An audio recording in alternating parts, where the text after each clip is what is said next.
मैंने आपसे हमेशा कहा है कि ये जो फाइटर्स हैं, ये जो मिक्स मार्शल आर्टिस्ट हैं, ये जो बॉक्सर हैं, ये जो मुay थाई फाइटर हैं, किक बॉक्सर हैं, आप इनके हमेशा फ़ैन बने, मुझे कोई प्रॉब्लम नहीं है।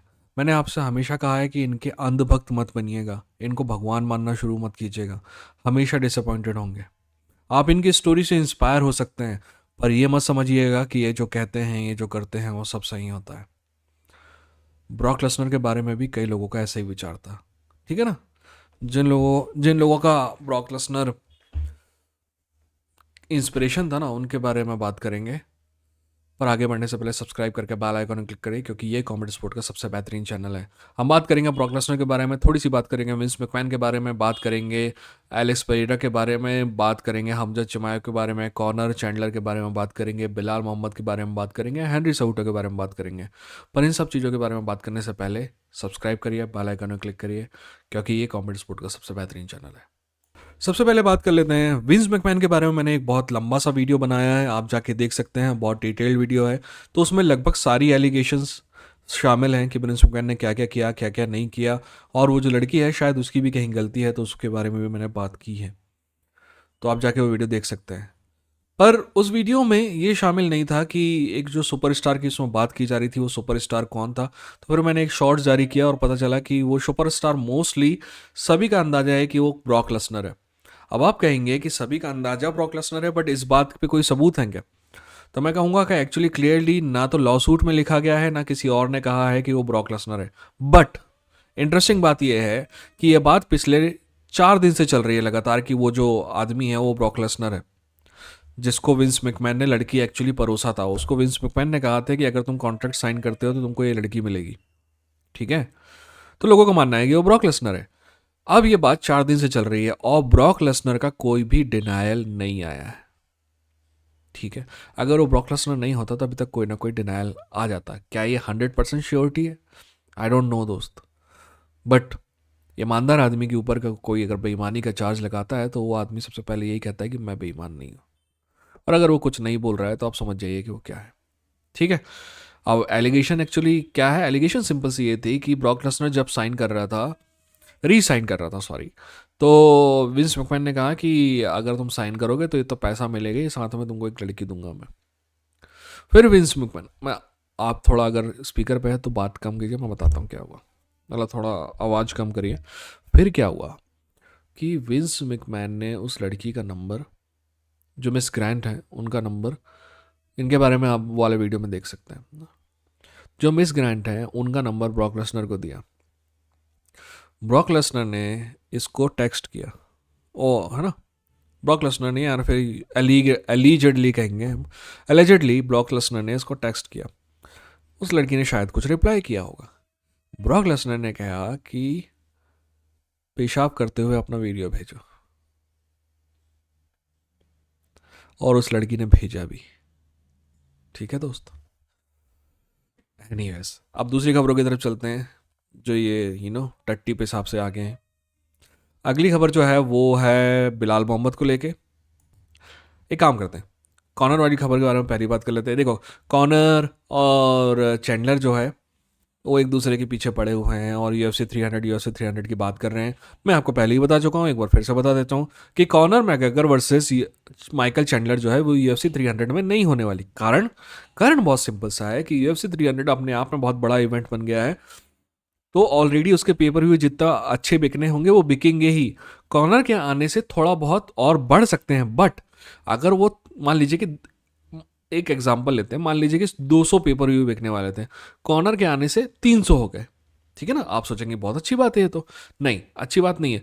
कॉर्नर को पूरे वो 300 पेपर व्यू में $8 $9 के आसपास देना पड़ेगा पर पेपर व्यू, है ना? तो एक्चुअली वो नुकसान का सौदा हो जाएगा, इसीलिए नहीं है। हाँ, क्या तो कॉर्नर ना पॉसिबल ही नहीं है कि UFC 300 में हो? नहीं, ऐसा नहीं, मैं ये नहीं कह रहा हूँ। मेरा कहने का मतलब है कि कॉर्नर वर्सेस चैंडलर की फाइट UFC 300 के लायक नहीं है ना? क्योंकि कॉर्नर को आने के भी बहुत पैसे देना पड़ता है और फिर पेपर व्यू में भी हिस्सा देना पड़ता है। तो कौन सी फाइट है कॉर्नर की? कॉर्नर की इकलौती फाइट जो UFC 300 को टॉप कर सकती है, जो UFC 300 को हेडलाइन कर सकती है, वो है कॉर्नर वर्सेस नेट DS3। इसके अलावा ऐसी कोई फाइट नहीं है जिसके लिए लोग भूखे प्यासे बैठे हुए हैं और जिसके लिए लोग पेपर व्यू खरीदेंगे।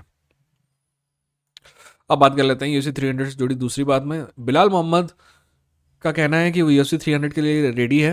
वो पहले भी रमादान के दौरान काम फाइट कर चुका है यार। हमको बचपन से रमजान कहा गया है तो मैं तो रमजान ही बोलूँगा, है ना। तो रमजान के दौरान वो पहले भी फाइट कर चुका है और ये फाइट जो है रमजान के जस्ट एंड होते ही साथ आएगी, तो वो उसके लिए रेडी है। पर अभी तक उसको कंफर्मेशन नहीं मिला है। मैंने एक पूरा वीडियो बनाया है कि क्या आखिर क्यों बिलाल मोहम्मद 170 पाउंड में सबसे ज़्यादा डिजर्विंग कैंडिडेट है। बहुत डिटेल्ड वीडियो आप जाके देख सकते हैं। और दूसरी बात कि आखिर क्यों UFC उसको मौका नहीं दे रही है, तो यहाँ भी अभी कंफर्मेशन नहीं हुआ है। इसलिए जब तक कंफर्मेशन ना होना तो आप किसी बात को सीरियसली मत लीजिए, ठीक है। आगे बढ़ते हैं। अगली फाइट जो है वो है हेनरी सोटो के बारे। अगली न्यूज़ जो है वो हेनरी सोटो के बारे में। हेनरी सोटो ने कहा है कि अगर वो मेराब दवेशविली से हारता है तो वो संन्यास ले लेगा, रिटायर हो जाएगा। और मैं उसकी बात पे 100% विश्वास रखता हूँ। देखो दोस्त, हेनरी सोटो ओलंपिक चैंपियन है। हेनरी सोटो 125 का चैंपियन है। हेनरी सोटो 135 का चैंपियन है। और हेनरी सोटो के बस चलता तो वो 145 भी ट्राई करता, ठीक है ना। हेनरी सोटो चैंपियन ही चैंपियन है, ट्रिपल सी है, राइट। Champion champion champion. ये जो लोग होते हैं ना, ये हमेशा एक्सीलेंस की तरफ भागते हैं। इनका टारगेट हमेशा चैंपियनशिप ही होता है। और जिस दिन इनको लगता है ना कि चैंपियनशिप का जो शॉट है वो मुश्किल है, पॉसिबल नहीं रह गया है, या फिर उसका रास्ता बहुत लंबा हो गया है, जो कि दवाईशविली से अगर वो हारता है तो वो रास्ता भी लंबा हो जाएगा और एक प्रकार से ये लगने लगेगा कि अब तो बिल्कुल 100 बैक ऑफ द क्यू जाना पड़ेगा, राइट। लाइन में फिर से पीछे जाना पड़ेगा। तो वैसे भी हैरी की उम्र हो रही है, तो आई डोंट थिंक सो कि हैरी वो चाहेगा। तो वो दवाईशविली से अगर हारता है तो दैट्स इट फॉर हिम यार। और कितना टफ फाइटर है, 2 साल बाद आया, टाइटल के लिए फाइट किया, चलो ठीक है। उसके बाद सबसे टफ फाइट मांगा उसने, ठीक है। जस्टिन गेची भी कुछ ऐसी ही बात कर रहा है। उसका कहना है कि वो मैक्स हॉलोवे से हारता है तो वो रिटायरमेंट ले लेगा। उसका कारण उसने बताया है कि ओलिवेरा वर्सेस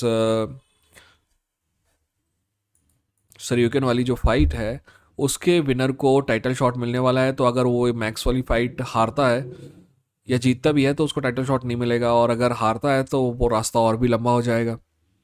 तो वो ये फाइट मतलब अगर हारता है तो शायद वो रिटायरमेंट ले ले। तो मेरे को नहीं लगता है कि वो सीरियस है। बट मैं चाहता हूँ कि जस्टिन गेची रिटायरमेंट ले ले, बिकॉज आई रियली लाइक है। उसका बहुत ज़्यादा डैमेज है उसकी, यार एक लाइफ ना, ये गेम के बाद की भी लाइफ है। एनीवेज, अगली न्यूज़ जो है वो 3 है ना। एक हमजा चिमाएव की है, जमाल हिल की है। तो जमाल हिल के बारे में पहले बात कर रहे हैं। जमाल हिल का कहना है कि सारे जो चैंपियन हैं, जितने भी चैंपियन बने, वो सब पाउंड फॉर पाउंड टॉप 10 में आ गए, मैं क्यों नहीं आया।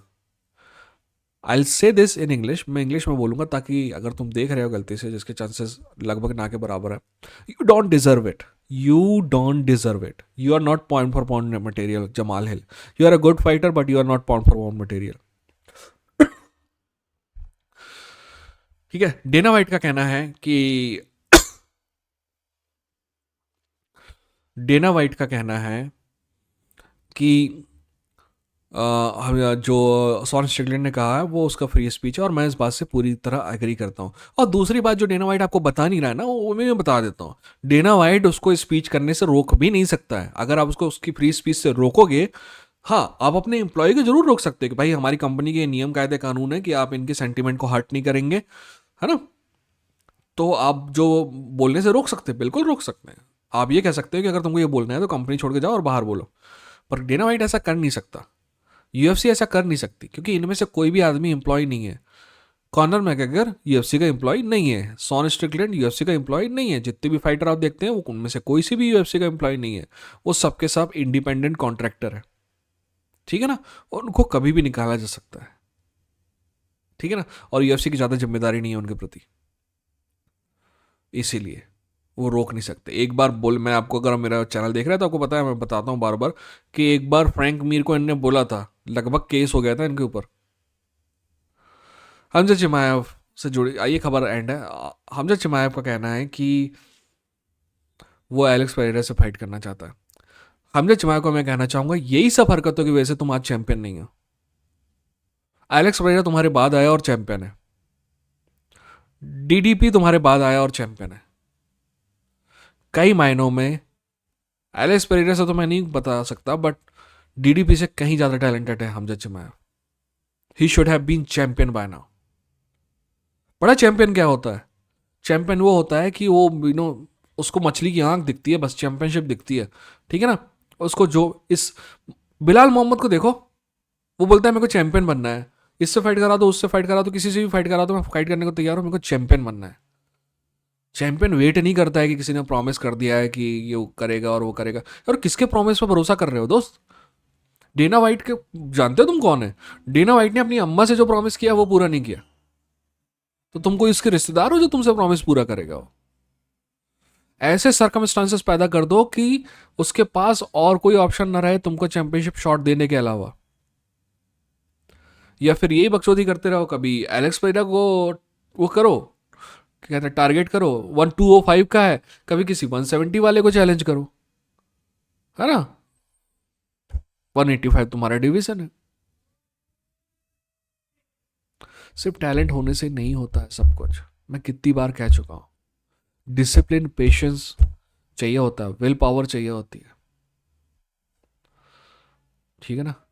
खैर, अपना ख्याल रखिए, अपनों का ख्याल रखिए। ये तो इंडियन फाइट जंग की, लड़ेंगे, जीतेंगे।